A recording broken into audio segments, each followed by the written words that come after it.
إن الحمد لله نحمده ونؤمن به ونتوكل عليه ونعوذ بالله من شرور أنفسنا وسيئات أعمالنا من يهديه الله فلا مضل له ومن يضلله فلا هادي له أشهد أن لا إله إلا الله وحده لا شريك له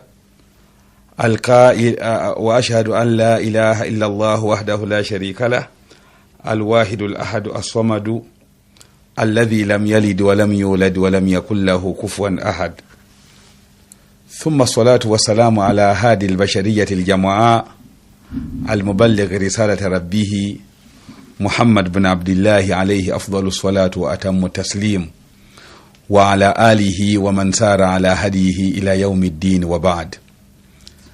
السلام عليكم ورحمة الله وبركاته. Abebitibwa abasomi baffe ab'olulango ate nga mmwe bawuliriza baffe aba leediyo yaffe n'enganzi Palo FM nate buli lwe tuddamu okuwuliziganya mu kaseera kano essanyu lyebula okututta ne tutendereza Allah mu ngeri y'okumwebaza nti amatenda amalungi amajjufu gage oyo yatusiimira eddiini busiraamu okubeera nga yeddiini era omuntu yenna abaafunye ekyengera ky'obusiraamu ng'akifunye mu mutima gwe era n'abeera musiimu nnyo ku kyo ne bw'atafuna birala byeyandirowoozezza nti byeyandifunye naye n'ofuna bw'ofunye ekyengera eky'eddiini eno ey'obusiraamu tugamba nti wakafa biha mina nnaamu. Okufuna obusiraamu kimalira ebyengera ebirala byonna bye wandyagadde okufuna. Ab'ebitiibwa atenderezebwa Allah oyo eyatusiimira n'atutumamu omubaka we omulungi omwagalwa. Ffenna tetusobola kubeera nga tusoma ebigambo nga bino bye tusoma wadde okubiwuliriza okujjako nga tusoose kusaba Allah subhanahu wa ta'ala asse ekisa ebyengera n'emirembe ku ye na ku buli yenna agoberera enjigiriza ye ne yeekwata ku yo era n'agikolerako. Tusaba Allah amuwe ekisa ebyengera wamu n'emirembe. Ab'ebitiibwa akaganya akatuweebwa bulijjo leediyo yaffe n'enganzi naddala bakama baffe Palo FM kutuukira ddala ku bakozi abagikolako. Akaganya kano katuweebwa mu ngeri y'otwasooka ne tugamba nti makano nuzuliha bwe twali tunyoonyereza essuula eno wagye yakkira twagamba nti essuula eno ye Madiina yakkira Madiina amakulu yakka nabbi amaze okusenguka okuva e Makka nga ali Madiina. Newankubadde nga okukka kwayo kwali mu bifo oba mu bitundu by'e Makka kubanga yakkira Minna nga nabbi ali mu Minna era nga nabbi ali mu mikolo gya hijja egimanyiddwa nga hijjatul wida, hijja ey'akasiibulo. Nabbi yali ali wakati wa ayyamu tashiriki, wakati w'ennaku z'okwanika ennyama mu nnaku wakati awo olw'e13 olw'e11 n'olw'e12 n'e13 ezo ze bayita ennaku z'okwanika ennyama. Naye mu makati g'ennaku z'okwanika ennyama awo mu lw'e11 oba olw'e12 oba olw'e13 essuula eno lwe yakka. Era eno essuula twagamba nti abamanyi bonna bonna beegatta ku kugamba nti eno essuula eno madaniya yakkira Madiina. Twannyonnyola ku adadu ayatiha omuwendo gwa aya zaayo ne tugamba nti eno essuula y'emu ku ssuula esatu eziri mu Qur'ani ng'essuula zino esatu zirina aya 3 ate ng'omuwendo gwa aya esatu gwe muwendo ogusemberayo ddala okubeera ogusembayo. Amakulu teriiyo ssuula eyina aya ezikka wansi wa 3. Guno omuwendo gwe gusookera ddala ku miwendo egitandikirwako ku muwendo gwa aya z'essuula. Essula zina aya 3 twazimenya twagamba nti Surat Naswir eno ina aya 3, Surat Al-Asr ina aya 3, ne Surat Kawthara nayo ina aya 3. Zina aya 3 nga bismillahir rahmanir rahim tetujibaliddeko kubanga bismillah nga bulijjo tugamba ti eyo aya ya mu Qur'ani yetongodde naye tebalwa si aya ku buli sura kwogenda ogiraba waggulu. Abebitiibwa ekyoku 3 kye twalaba ye ninanisa y'essula eno okusinziira ku ninanisa y'essula okusinziira ku ninanisa y'okukka. Essula zino Surat Izaajah Nasrullahi wal Fathu ya okukka kwayo ye yaggalawo essula zonna ezakka mu Qur'ani ene essula ye yasemberayo ddala era ye yaggalawo okusinziira ku bujulizi bwe twalaba nga abamanyi batutegeeza basahaba batutegeeza nti aya oba essula eyasembayo okukka mu Qur'ani ye Surat Naswir Izaajah Nasrullahi wal Fathu anti yo waayita ebbanga lya nnaku 8 essula eno lwakka waayita ebbanga lya nnaku 8 omubaka sallallahu alaihi wasallam najjulukuka naafa. Naye tekitegeeza nti n'okumala ennaku ezo 8 nga talinafa nti tewaliwo kirala kikka mu Qur'ani. Nedda, aya zaalinga zikka mu Qur'ani naye nga zigenda baziragirira essula mwe bagenda okuziteeka era mwe zigenda okubeera nga zijjuuliriza essula ezo. Kyova olaba nga nkugamba nti bwe tuba tunoonya essula eyasembayo mu Qur'ani ate tukyawulira ddala n'okunoonya aya eyasembayo mu Qur'ani. Buli lwogezaako okubigatta ojja kubula. Bw'oba onoonya aya noonya aya eyasembayo mu Qur'ani, bw'oba onoonya sura noonya sura eyasembayo mu Qur'ani. Ninanisa y'essula zaamu Qur'ani bwe eyo baagiriraanyisa ninanisa ya kusoma so si ninanisa ya kukka. Bakiyita tartibu tilawa eninanisa y'okusoma. Eninanisa y'okusoma ye yajja neereeta ng'essula esooka Suratul Fatiha nga yeesooka ku lupapula era woba obikudde Suratul Fatiha yeesooka naye tekitegeeza nti ye yasooka okukka. Ekyo njagala okifune bulungi. Era bakugamba nti essula ey'okubiri mu Qur'ani mu lupapula mu Qur'ani woba obikudde Surat Bakara y'essula ey'okubiri naye tekitegeeza nti y'essula ey'okubiri mu kukka. Woba bakugamba nti bikula essula esembayo mu Qur'ani mu lupapula ebeera Surat Nas naye tekitegeeza nti nno Surat Nas ye yasembayo mu kukka. Alaikum bil ilmi bidhalika, ekyo mulina okukimanya n'okukitegeera. Yensonga lwaki abalabe baffe abaagala okufootola n'okuvoola obusiraamu batuuka ku poyinti eyo bwe muba nga temugimanyi basiraamu nga temukimanyi basobola okukasusa Qur'ani gy'olina ne bajja kukasusa eri ku kasasiro nga bagamba feno Qur'ani kikipuli essula eyasooka okukka si eri ku lupapula, essula eyasembayo okukka si eri ku lupapula, eno Qur'ani twala eri. Twagala okubategeeza nti nno enninanisa z'essula mu Qur'ani za bika bibiri za mirundi ebiri. Waliwo kye bayita tartibu tilawa enninanisa ey'okusoma wa tartibu nuzuli n'enninanisa ey'okukka.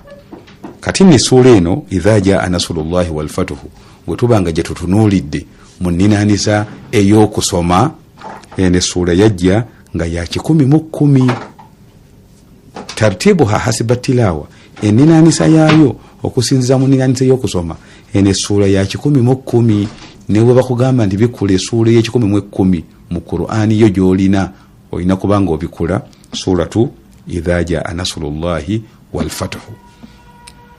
Tusobola okwebuuza ani yakola enninanisa zino zombi? Ani yaleeta enninanisa ey'okukka n'aleeta enninanisa ey'okusoma? Enninanisa zombi zaakolebwa Jibuliiru alayhi salaamu. Jibuliiru ye malayika evunaanyizibwa okutuleetera evunaanyizibwa okuleeta obubaka ku bannabbi ba Allah. Era Jibuliiru yeyo yennyini bwe yamalanga okussa essula yonna yabuuliranga omubaka Muhammad sallallahu alaihi wasallam n'amugamba nti eyo essula gy'ova okuwulira essula eyo y'essula gye bayita gundi. Era essula eyo yerinaanidde essula gye twayita gundi. awo aba akoze kye bayita tartibu nuzuli, eninanisa ey'okukka ye yagizirinaanisa bw'atyo. Ate mu lusomamu olwasembayo kye bayita al-ardhatu al-akhira, olusomamu olwasembayo Jibuliru yalusoma mu kisiibo omubaka sallallahu alaihi wasallam kye yasiiba ekyasembayo, yajja wa aradahu al-Qur'ana marrataini, n'abeeranga amusomeramu nga Muhammad sallallahu alaihi wasallam bwawuliriza yagimusomeramu emirundi ebiri. Naye ensoma ezo zombi ez'emirundi ebiri yali aliranyisa essuula ezo ng'atandikira ku al-Fatiha, adda ku Bakara, adda ku Ali Imrani, uyo Nisa'i, uyo Maida, n'amalira eno ku Falaki n'Ennaasi. Okuva ku olwo eninaanisa eyo neeyitibwa tartibu at-tilawa, yeninaanisa esaanidde okuliranyisa essuula kwoyo agenda okusoma obusomi. Yensonga lwaki tebatukkiriza kusoma Qur'ani ng'ogisoma ogiva kyennyumanyuma, ogisoma kyennyumanyuma, nedda. Please, olina okusoma Qur'ani ng'ogisoma ogiva eri nga Jibuliru we yagikola, we yagisoma nga ava ku al-Fatiha adda eno ku Naasi. Ab'ebitiibwa mbagambye nti tartibu sura hasba tilawa, eninaanisa y'essuula eno okusinziza ku ninaanisa y'okusoma yajja nga ya 10 Tasmiyatuha, ab'ebitiibwa muwulirize, tasmiyatuha entuumwa yaayo ey'amannya oba ey'erinnya, eyo no point ya 5 min al-ma'lumaati muhimma, mu by'okuyiga ebikulu ennyo bye tusaanidde okusooka okumanya n'okusoma. Twagala okumanya point ey'okutaano, ne point ey'okutaano tuli ku mutwe ogugamba nti tasmiyatuha entuumwa yaayo ey'amannya oba ey'erinnya. Hadhihi sura, essuula y'ekitiibwa eno erina amannya 3, bagiwa amannya 3 essuula eno. Mu kumanya aga 3 kuliko erinnya limu eryaviira ddala ewa Allah butereevu, eryo erinnya libayita ismun tawqifi, erinnya eritayingiramu magezi ga kitonde gonna ku kutuuma ssuula eno linnya eryo, era eryo erinnya eriri tawqifi bagiyita Suratu Naswir. Ate omubaka sallallahu alaihi wasallama yayina ebbeetu era yayina eddembe okutuuma mu kitabu kya Allah erinnya oba amannya okusinziira nga ye bw'aba agitegedde amakulu, n'okusinziira nga ye bw'aba alungamizibwa ku yo. Amannya omubaka sallallahu alaihi wasallam ge yagituuma agali tawfiqi, okuleka tawqifi, naye lino liri tawfiqi. Erinnya liri tawfiqi eno bagiyita suratu tawdi'i. Suratu tawdi'i ere omubaka sallallahu alaihi wasallam yawulirwako ng'agiyita suratu Izaajah, nga yawulirwako ng'agiyita suratu Izaajah. Kaakati twagala tulambulule erinnya ekkulu bye bayise Suratu Nasr. Ekigambo Nasr kitegeeza ki? Ekigambo Nasru mu lulimi Oluwarabu kitegeeza okutaasibwa. An-Nasru okutaasibwa. Kati Suratu Nasr essuula eyajja neeyogera ku kutaasibwa. Okutaasibwa kutya? Essuula eno yajja neetutegeeza nti nno ekiseera kyatuuka dda omubaka sallallahu alaihi wasallama okubeera nga yataasibwa. Kutaasibwa ki? Nasruhu ala adaihi, bamutaasa abalabe be. Okusooka nabbi bwe yali akasenguka okuva e Makka okugenda e Madiina, abalabe baasobolanga okutambula okuva gye baavanga ewala. Madiina yali agenze wala, Madiina yali agenze wala, naye laba baasobolanga okutambula okuva e Makka ne bajja ne bamulumba. Teebereza amulutalo lw'e Badiri lwe lwasooka. Abaarwana e Badiri, abashiriku abaarwana e Badiri baava Makka naye baatambula olugendo luwanvu ng'ekiruubirirwa kyabwe baagala kujja kumalawo Nabbi Muhammad eno gyaddukidde Madiina. Kati e Badiri abantu abashiriku baatambula butambuzi okulumba. Uhudi ng'abashiriku be balumba, Nabbi yeetaasa. Gazwatu Handak abantu abashiriku be balumba, Nabbi yeetaasa. Kati baali nga bamulumba ntakira nga ye akola gwa kwetaasa bwetaasa. naye Allah subhanahu wa ta'ala yatuusa ekiseera nga tekyali mu mpuyiza nsi batambula kulumba abasiraamu genda kubakolaki kugenda kubalwanyisa. Kati Allah subhanahu wa ta'ala yataasa nasala ku bashiriku obwagazi bw'okulumba abasiraamu gye beekukumye n'abo basalako. Okwo kwali kubataasa. Kati okutaasibwa okwogerwako kwe kutaasa nabbi abalabe be. Abalabe batya? Abalaba abaali bamulumba entakira era abaali baagala okumujja jaddukidde naye baatuuka ekiseera nga ne beesalako. Kati ebiseera bino eby'oluvannyuma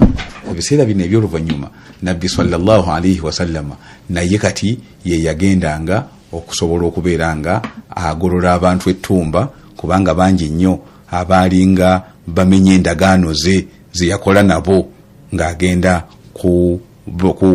kulaba nga abakangavvula mu ngeri y'okwagala okumenya endagaano.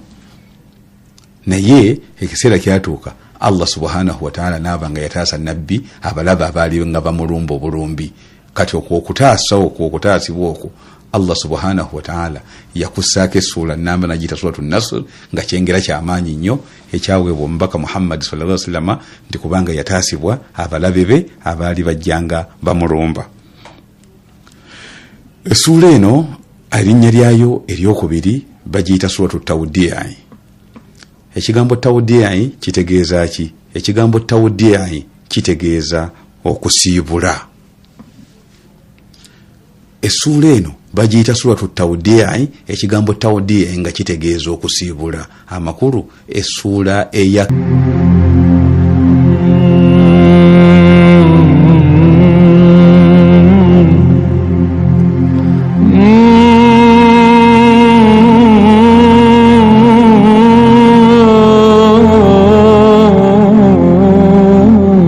ekigambo ky'okujulukuka kw'omubaka Muhammad sallallahu alaihi wasallam oba okufa kwa nabbi sallallahu alaihi wasallam kinene nnyo eri umma eno.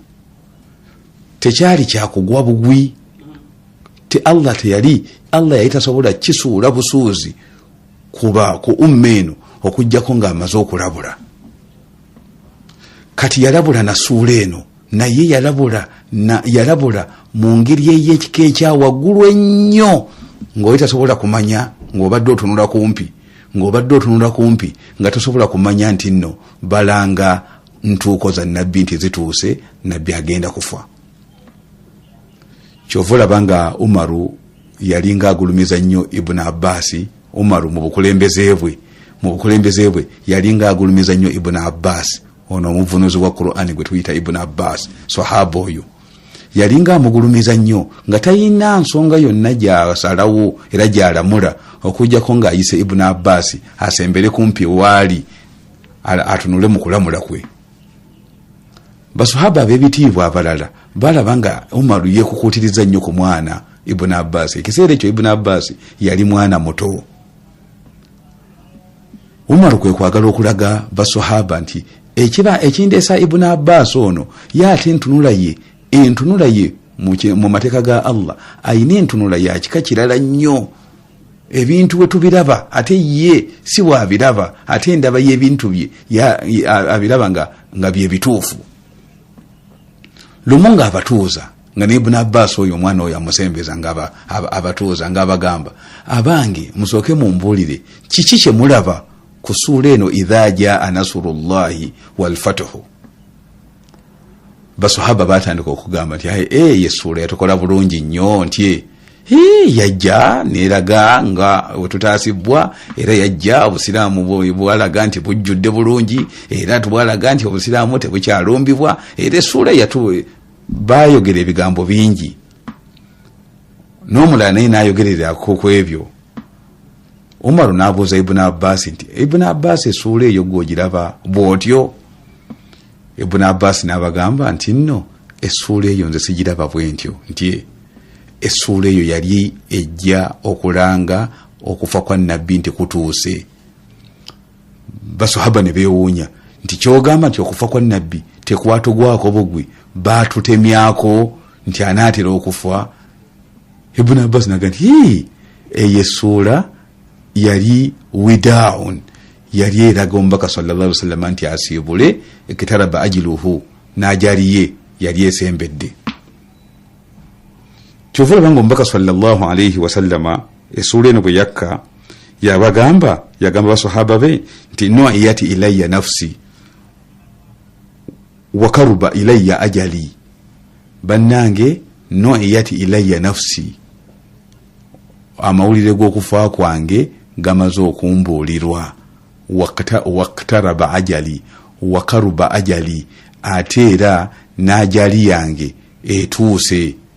Inni mayitun fi hadhihi sana, nze omwaka guno sigusukka, ndi wakufa mwaka guno. Omubaka sallallahu alaihi wasallam ekyo era essuula eno lwamukaako yakuba khutuba eyali ewuniikiriza abawuliriza bonna batulukuka amaziga. N'atuuka okubagamba nti wa inni la alkaakum, nze sikyaddamu kubasisinkana fi shahri hadha, mbonna ate omwezi guno gwe tulimu mbugumale gunaatuuka nga nkyaliwo nga ndi mulamu nedda. Wafi yaumi hadha, nti ate n'olunaku lwange luno lwennyimiriddemu luno olwaleero naye lunaatuuka omwaka ogujja nga nkyaliwo nedda. Wafi baladi hadha, era sikyaddamu kulinnya mu kibuga kino, nti ekibuga kino lukivaamu mbu bwenzira e Madiina, nti ate nti naddamu neninnya mu kibuga Madiina nedda. Kati essuula eno yaleeta amawulire ag'okubika nga omubaka sallallahu alaihi wasallama ebbanga ly'okufa kwe lisembedde. Wali ajili dhalika sumiyati hadhihi sura bisurati tawdi'i, yensonga lwaki essuula eno eyitibwa suratu tawdi'i, essuula esiibula.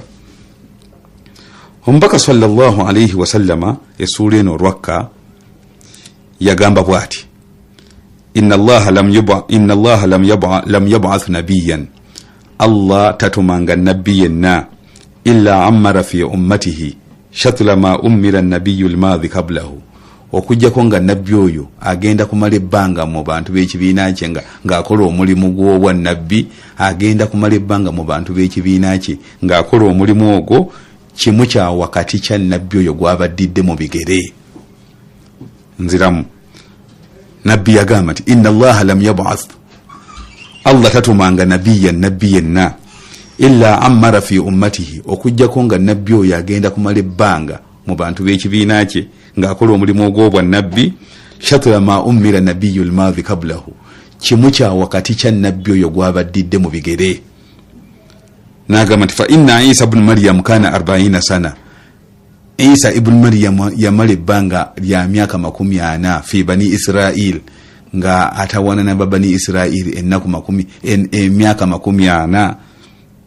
Wa hadhihi li 20, kati ejange gyali giteekeddwa kubeera 2, kati nze ejange nali nteekeddwa kubeera nga mmala emyaka 2.